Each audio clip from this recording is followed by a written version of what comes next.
Hello viewers and welcome to yet another Warhammer 40,000 Conquest video production. My name is Mitch and I am the Hive Tyrant. Today I'm going to be commentating over the match that I played for the 9th round of the 4th season of Sam Mann's Warhammer 40k Conquest Octagon WA Online Competitive League. This was a top 8 match and the winner of this game would advance to the top 4.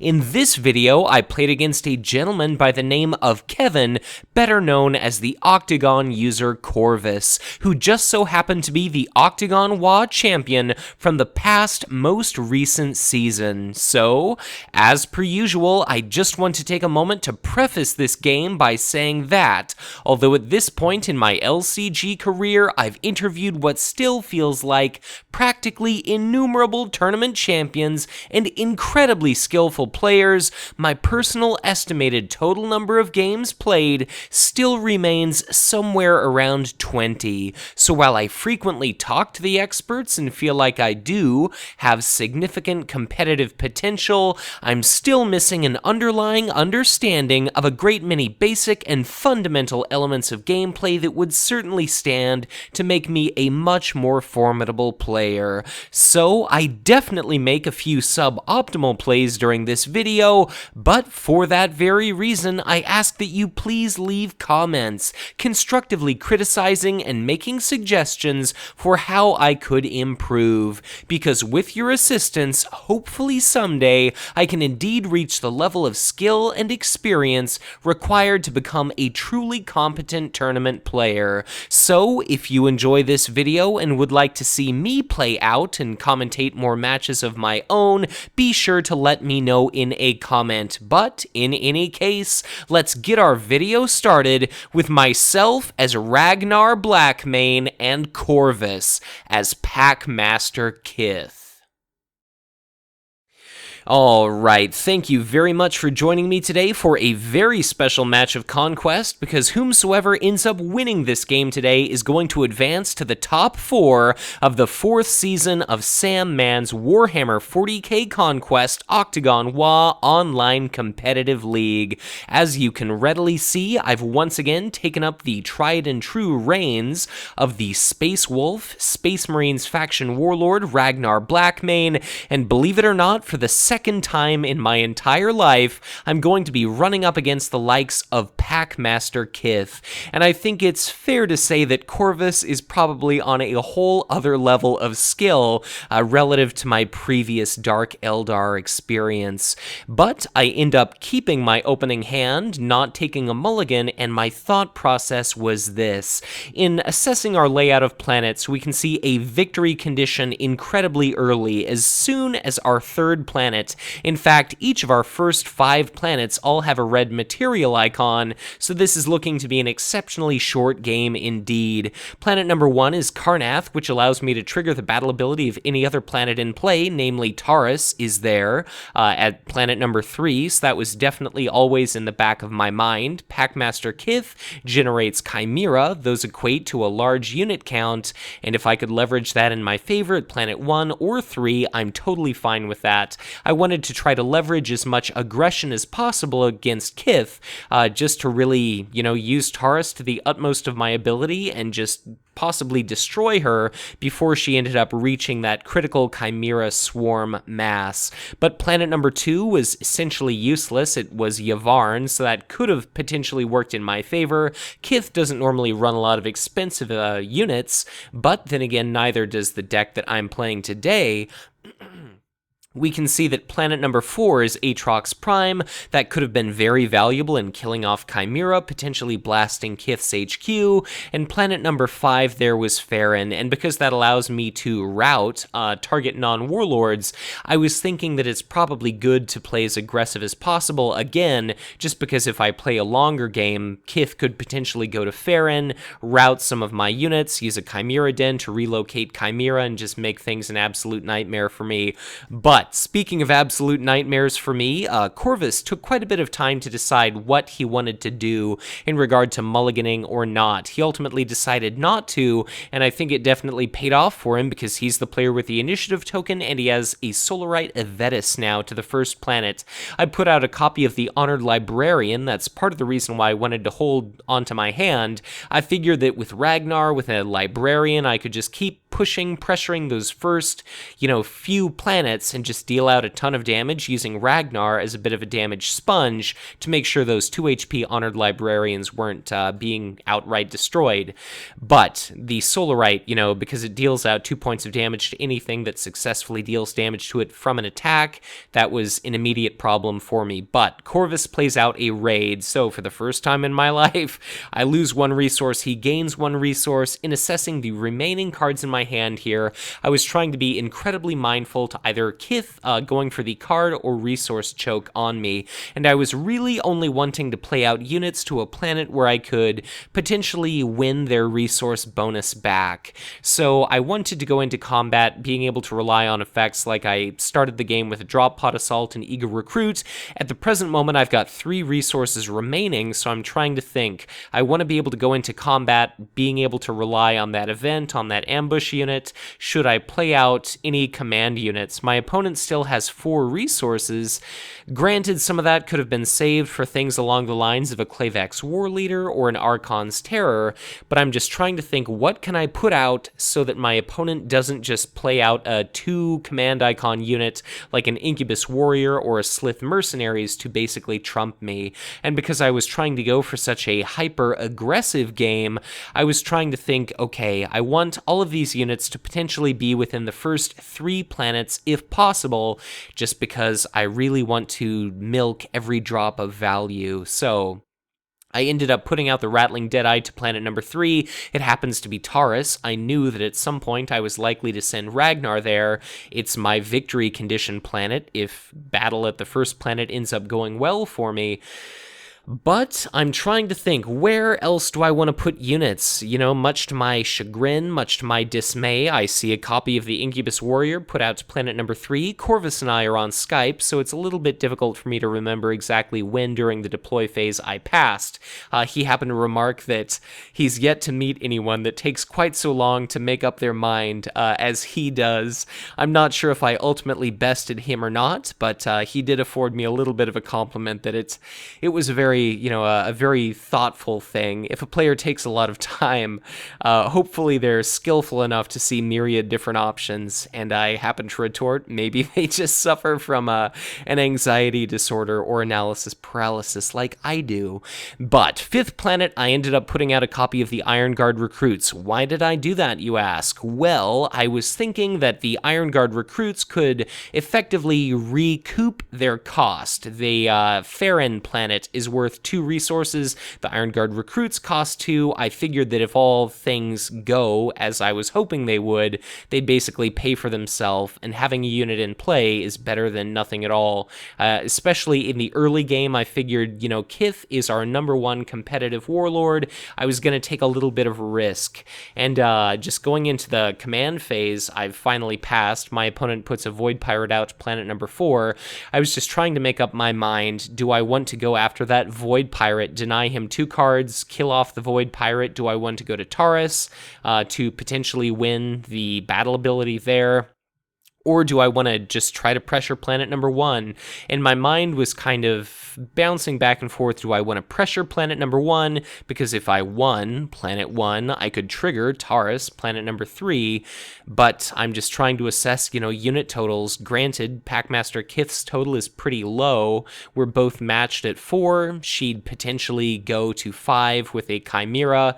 And then I'd kill off the Solarite, and presuming one of my units died. It was juggling a lot of math here, but what made my decision a little bit easier was I see a copy of Suffering, just a truly horrific effect played out onto my Honored Librarian. So all of a sudden, instead of threatening the Solarite for 2 points of damage, I'm suddenly going to be basically attacking it for 1, which really sucks because the Solarite is a 4 hit point flyer, and having my 4 attack unit all of a sudden only being able to deal out 1 point of easily shieldable damage is just a complete nightmare. So I'm trying to decide, where do I want to go? I'm thinking planet number 1 is basically forfeit at this point, so if I go to Taurus, I'll be able to at least have the Solarite easily kill off my Honored Librarian. I'm not exactly sure where in my mind Packmaster Kith is going to go. I'm thinking it's probably not going to be planet number 1.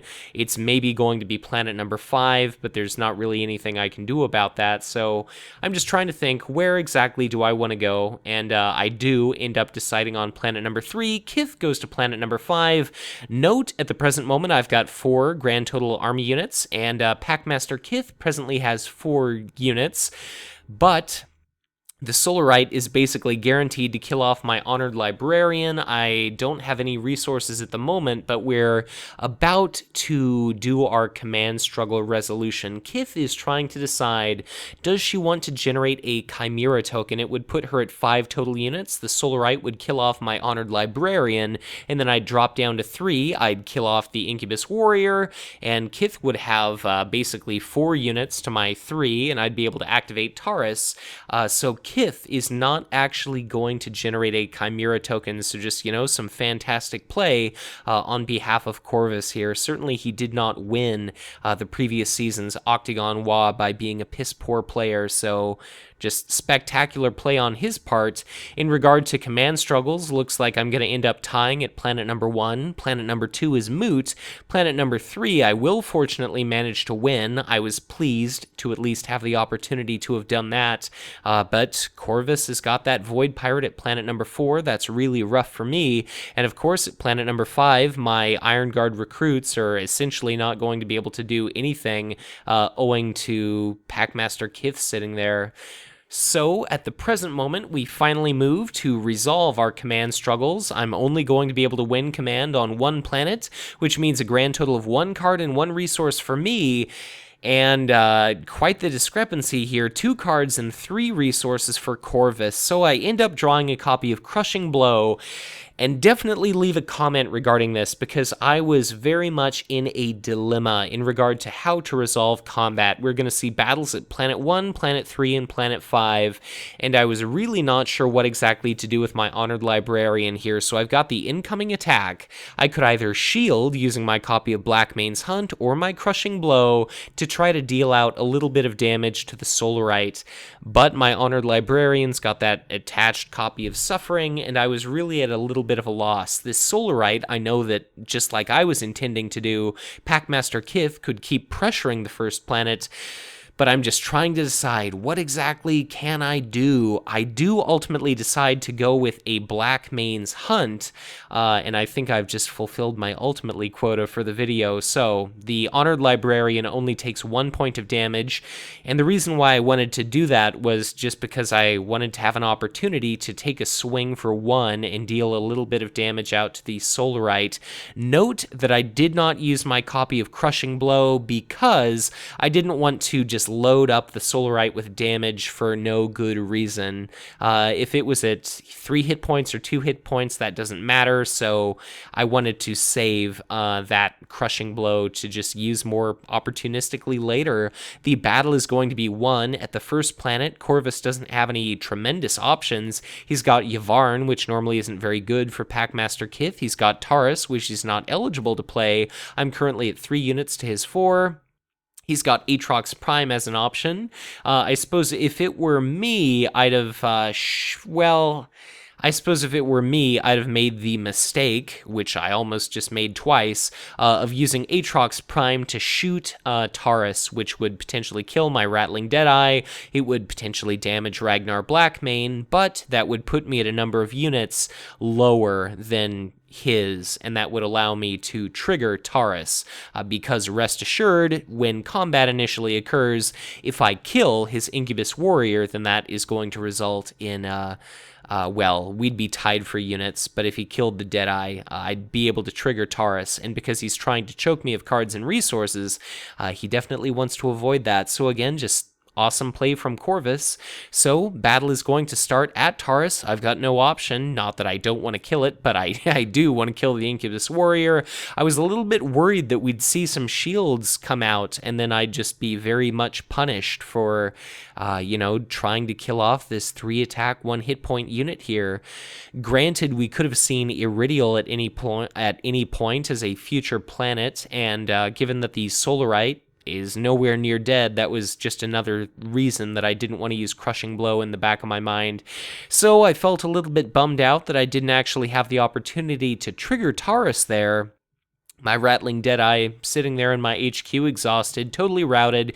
The Iron Guard recruits, I was at a little bit of a loss here. I could have used Crushing Blow to shield it. I could have potentially dealt out a point of damage to Packmaster Kith. I could have dropped in the Eager Recruit, possibly dealt some more damage to Packmaster Kith, but granted that Kith has the initiative token, I wasn't sure if that was the right move or not. I was still thinking, okay, granted the Solarite's there, but it's going to be re-entering combat exhausted. If I win, again, the next 3 planets, or I keep reassessing my victory condition, I could potentially pull this one out. So I was trying to play a much longer game than I normally do, which is, of course, a little bit dangerous, because given the fact that I'm up against a very economy-savvy, just powerful Packmaster Kith here that very much plays a choke playstyle, I wanted to balance. I kind of feel like I have to extend the game to try to win, but at the same time, if I extend it too long, the discrepancy economically is going to become potentially insurmountable here, so Headquarters phase comes and goes. I'm at 5 resources, 6 cards, relative to my opponent's 7 resources, 6 cards. Our new planet happened to be Eloith, which is planet number 5. It allows any player to tutor the top 3 cards of their deck for anything they'd like. My drawn cards are the Blood Angels Veterans and the Blackmane Sentinel. And I'm trying to decide here, where exactly do I want to deploy some of my expensive units with what lingering resources I have? I've still got a Drop Pod Assault, I've still got an Eager Recruit. That's a grand total of 3 resources. What can I play where?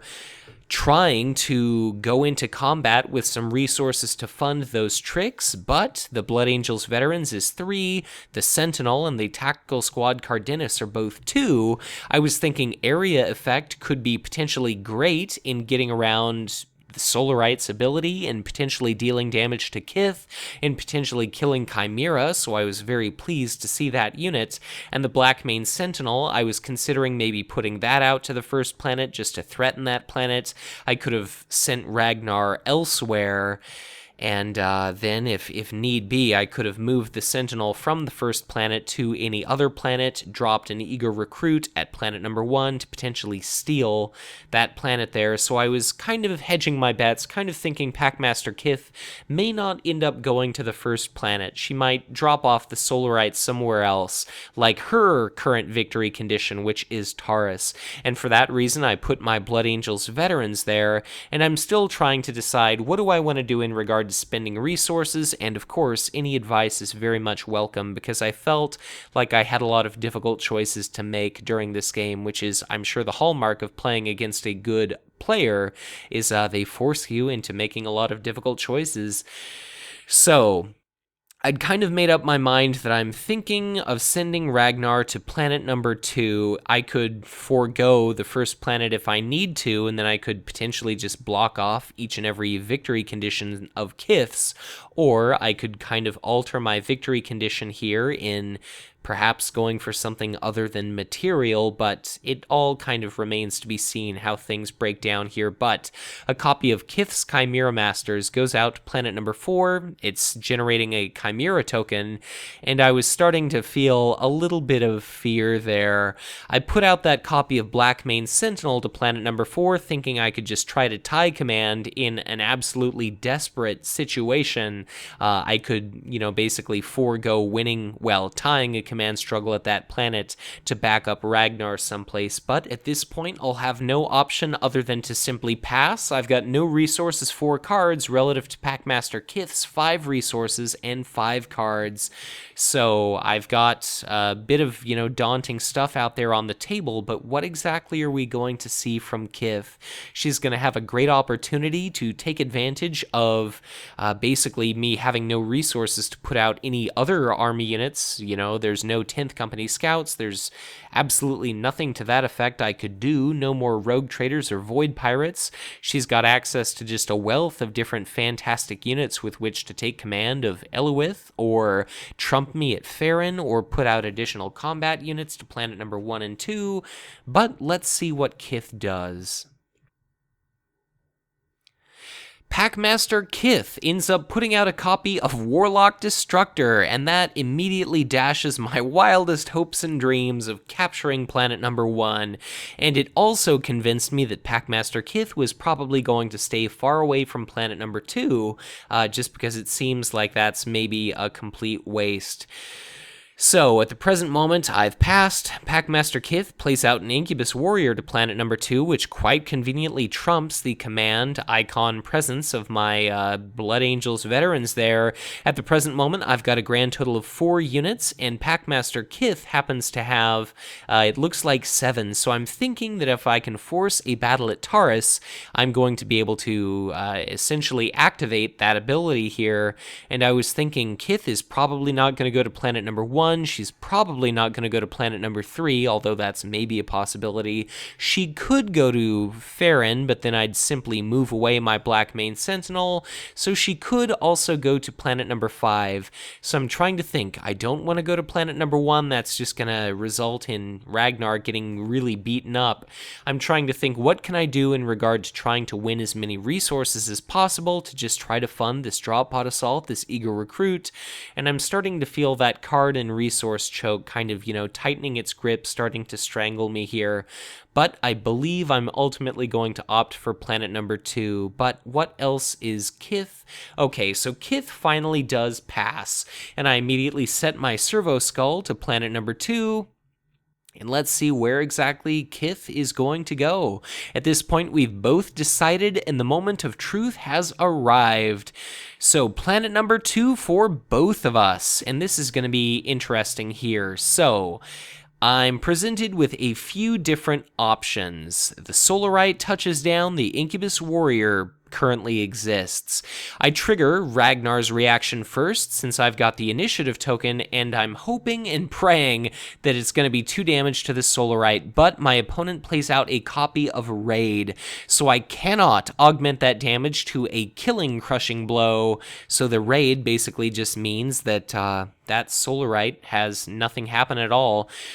So this was a very difficult choice for me. There's now that Chimera token. I did not choose to move my Blackmane Sentinel. I could have, but I didn't want to give Kith 2 additional resource tokens. Let me know in watching this video if you think that was a mistake, but in regard to economy, Kith just does fantastically well. I do not win command on a single planet, and Packmaster Kith ends up reeling in 3 cards and 3 resources. So I've got no resources, I've still got my drop pod, I've still got my eager recruit, I can't play either of them, and my only combat trick that I could play is a crushing blow.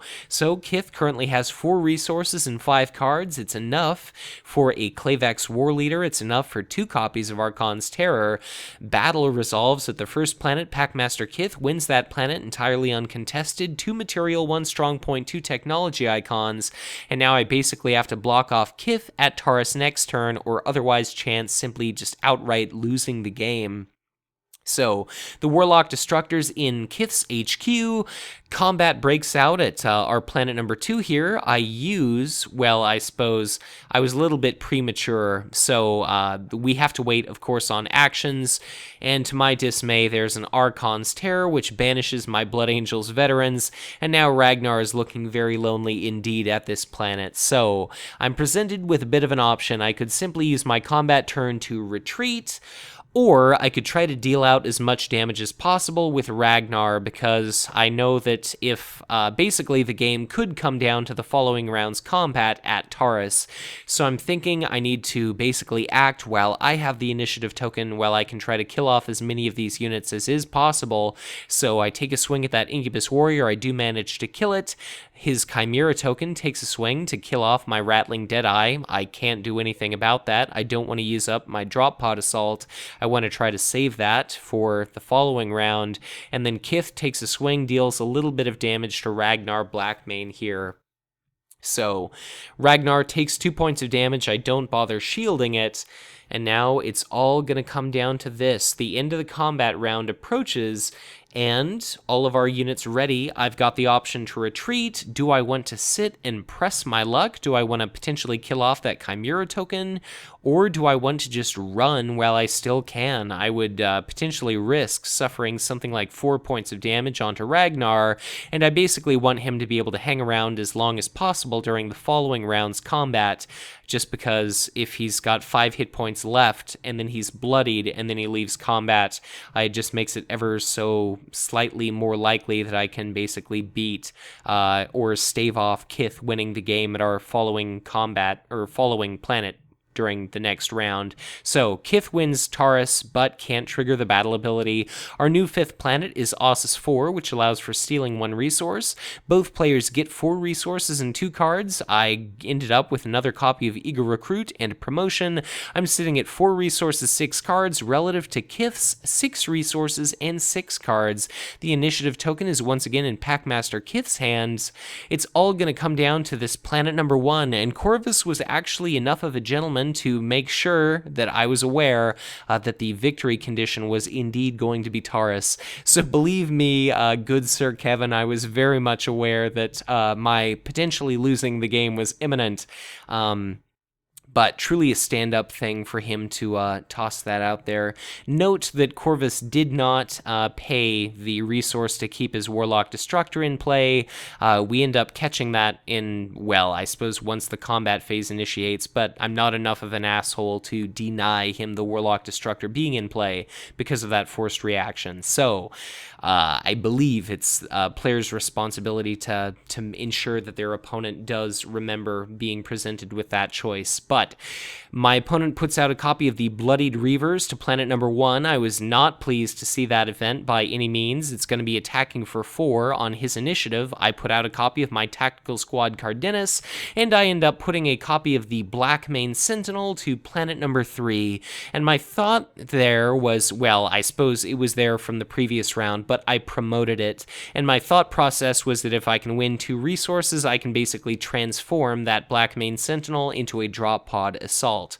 But my opponent promotes his Solarite Avedis to planet number 1. I should have known that that was a bit of a giveaway, that I could potentially be shifting a unit to that planet, so he wants to make sure that he wins command at planet number 1 and planet number 3. So again, incredibly wise play, and we end up seeing a copy of the Slith Mercenaries put out to planet number 4. So I've got 2 resources, 4 cards. He's still got 3 resources and 3 cards, but I suppose that's no longer accurate. He puts out a copy of Pact of the Homunculi. I randomly discard a drop pod assault. So I was feeling a little bit frustrated about that, not in a bad sports sense, but in a like, oh my god, could this game get any worse for me type sense. But finally, we're done with the deploy phase. I end up picking planet number 1 because why wouldn't I? And at this point, I'm very much, resting assured that in all likelihood, I'm going to be relocating my Blackmane Sentinel, just because I think the odds of winning a drop pod assault or drawing a drop pod assault are, well, 0, because I'm not actually going to be drawing any cards. So we see a Chimera token generated. Of course, Kith has to do her reaction before I do mine. My first reaction is going to be moving my Blackmane Sentinel over because I don't need those resources and I didn't want to forget it. So of course my Blood Angels Veterans happens to be exhausted. I target the Bloodied Reavers with Ragnar's ability. If I can kill that off, that means that my tactical squad is going to be able to survive to deal out a little bit of damage here. Corvus ended up just, with a wealth of cards during the command phase. I think I missed how many exactly he drew, but it was something like at least, gosh, 4 or 5. So to my complete dismay, Ragnar's ability is entirely negated by a copy of Searing Brand, so 2 shield icons means I don't do a single point of damage, I cannot use Crushing Blow, and I cannot kill off the Bloodied Reavers. I suppose I was a little bit premature in mentioning the command phase resolution, so Corvus did end up with 4 cards and 3 resources, and that means he's going to have enough for a Clavex War Leader, he'll have enough for 2 Archon's Terrors, and all I've got is a paltry 2 Eager Recruits. So, combat is going to break out at Taurus. The Bloodied Reavers is in incredible position to threaten my tactical squad Cardenas, which could have been incredible value. You'll note at this point in the video that Corvus drops his resource counter down to 3, so that basically is just him accounting for that Warlock Destructor. I believe he had at least 1 resource going into the deploy phase, of course, so whether that would have ultimately changed what he played or not, I am not actually certain. But in any case, his Bloodied Reavers is going to be targeting my copy of Tactical Squad Cardenas here, and it is just outright obliterated by that effect, so a little bit of a weirdness with no arrow icon, but that was just due to him and I being on Skype talking out the Warlock Destructor thing. So Blackmane Sentinel is going to take a swing on my initiative. I wanted to get in an attack with them before they're wiped off the face of Taurus, and I end up killing off a copy of the Chimera token. Granted, I didn't think that my odds of winning this battle were very good, or that I indeed had any opportunity to, but I didn't think there was any harm in trying and kind of seeing how a skillful Packmaster Kith player does play, just because, like I mentioned, this is the second time I've ever played against Kith here.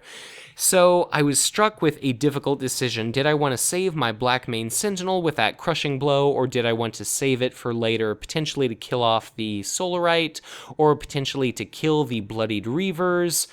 I wasn't exactly sure, but let me know what you would have done in that situation. So Ragnar has an opportunity to react, and now I do use that copy of Crushing Blow. So I initially had changed my mind. My opponent called out over Skype, "Do you have a Crushing Blow?" I said, "Yes, I do." So I wanted to kill that off. I didn't think I had the firepower available to kill off Solarite Avedis. Otherwise, I'd have likely saved it for her, potentially in conjunction with my Blood Angels veterans. But, there's just nothing I could do to save that unit there. So Packmaster Kith takes a swing, deals out 2 points of damage. I don't have any actions at this point. Solarite Avedis takes a swing for 2, kills off my Blood Angels veterans. I've still got 2 resources, so prior to the end of the first combat round there, I use an action to put into play a copy of the Eager Recruit. I call out, does my opponent have any actions, like an Archon's Terror, just to be cheeky.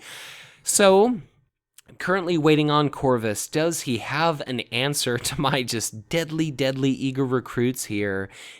He ends up playing a copy of Searing Brand, so 3 unpreventable damage, and note that the Eager Recruit there only has 1 hit point, and I don't have 2 cards in hand, so that Eager Recruit is going to be absolutely obliterated. Now I'm down to 1 card, 1 resource. My opponent has 0 resources, 5 cards. I end up putting out a second copy of the Eager Recruit, just again to be completely cheeky. I know at this point there's absolutely no way that I could win this battle, so the Eager Recruit takes a swing. I want to be able to deal out a little bit of damage, minimize my opponent's just ability to deal damage back to me, so I do kill off that Chimera token. The end of the combat round arrives. All of us ready. I do not retreat. My opponent, to my surprise, oh, who am I kidding? To no one's surprise, Corvus, of course, does not retreat. He's got his Solarite, he's got the Warlock Destructor. All I've got is a little bit bloodied Ragnar. Kith takes a swing, knocks the Eager Recruit out of the ballpark, and now it's going to be Ragnar's opportunity to attack. just to see if I could manage to do it, which of course I cannot. I end up attacking the Solarite, so it's going to be 1 grand point of damage onto her. Ragnar takes 2 points of damage in return, and I've got no shield cards. The Warlock Destructor takes a swing at me, brings Ragnar up to 0 hit points. Ragnar is bloodied, and that is the game. So GG, good game, extraordinarily well played, and a huge congratulations to Corvus for advancing to the top 4 of the 4th season of Sam Mann's Warhammer 40k Conquest Octagon WoW Online Competitive League. So just an exceptionally well played game by Corvus. Thank you to him for allowing me to record this game, and it looks as though in the end, whether or not I played immaculately or not, and some nagging little thought in the back of my mind tells me I probably made a mistake at least once or twice throughout the course of this video, but, just fantastic play on behalf of Corvus. Thank you to him, congratulations again, and thank you to you for watching this video. So be sure to let me know in the comments what you'd have done differently, if I made any huge mistakes or transgressions with my plays, with my commits. It was a great run, but I'll definitely settle on taking the top 8 of an initial 50 to 56 entrance in Sam's latest round of the WoW, so just a great experience all in all. But I suppose I'll just bring this video to a close by saying, if you enjoyed this video, be sure to hit that like button and subscribe to my channel if you've not done so already, or if you are already subscribed, you're always encouraged to share this content, as the more likes these videos get, the more subscriptions my channel receives. All of that serves to increase my position in the YouTube search ranking, which ultimately results in more players stumbling upon this content, being exposed to Conquest, potentially giving the game a try, liking what they experience, joining our community, buying into the game, and of course, all together we continue to send the message to Fantasy Flight Games to continue to support and develop for this fantastic product. If at any point you'd like to get in touch with me, you're encouraged to do so through Twitter and Facebook, in case you'd like to have me spectate, commentate, and record a match of your own, perhaps. And of course, if at any point you'd be so kind as to help me recover some of my file hosting and operating expenses, or you otherwise feel so inclined to treat me to the digital equivalent of a cup of coffee, I'd be both honored and humbled were you to donate $1 or $2 on a strictly monthly basis to me through my Patreon. But with all that out of the way, I'll just say thank you once again for watching, and as always, be sure to check back in again soon for ever more Conquest LCG content to come.